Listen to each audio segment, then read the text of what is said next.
కడప జిల్లా పులివెందులలో వైసీపీ అధినేత జగన్ రెండో రోజు పర్యటనలో భాగంగా రైతులతో మాట్లాడారు. బ్రాహ్మణపల్లిలోని అరటి తోటల్ని పరిశీలించి రైతుల సమస్యల్ని అడిగి తెలుసుకున్నారు. అరటి పంటకు కనీస మద్దతు ధర కల్పించేందుకు కృషి చేయాలని రైతులు జగన్ని కోరారు.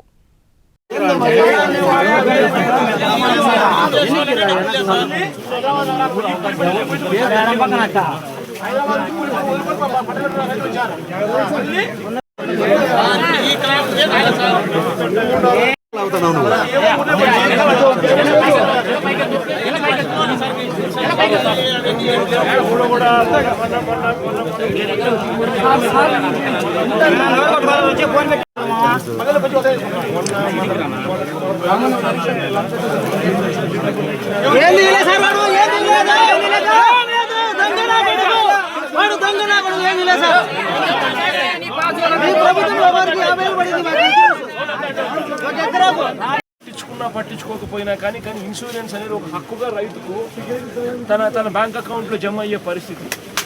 ఈరోజు ఉచిత పంటల బీమా తీసేస్తారు, రైతు వెన్ను విరిచిన పరిస్థితి ఈరోజు కనిపిస్తూ ఉంది. సబ్సిడీ ఇత్తనాలు లేవు, ఎరువులు సైతం బ్లాక్ లో కొనుక్కోవాల్సిన పరిస్థితి ఈరోజు కారణాల వల్ల వస్తే రైతులకు ఇన్సూరెన్స్ రాని పరిస్థితి. ఎందుకంటే వైఎస్ఆర్సీపీ ప్రభుత్వ హయాంలో గతంలో ఉచిత పంటల బీమా ద్వారా ప్రతి ఎకరా ఈ క్రాప్ చేసి ఆర్బీకే పరిధిలో ఆ ఈ క్రాప్ అయిన ప్రతి ఎకరాకు ఉచిత పంటల బీమా రైతు తరఫున ప్రభుత్వమే కట్టేది. ఖచ్చితంగా ఇటువంటి విపత్కర పరిస్థితులు ఏదైనా వచ్చినప్పుడు, ఏదైనా కరువు వచ్చినప్పుడు, ఏదైనా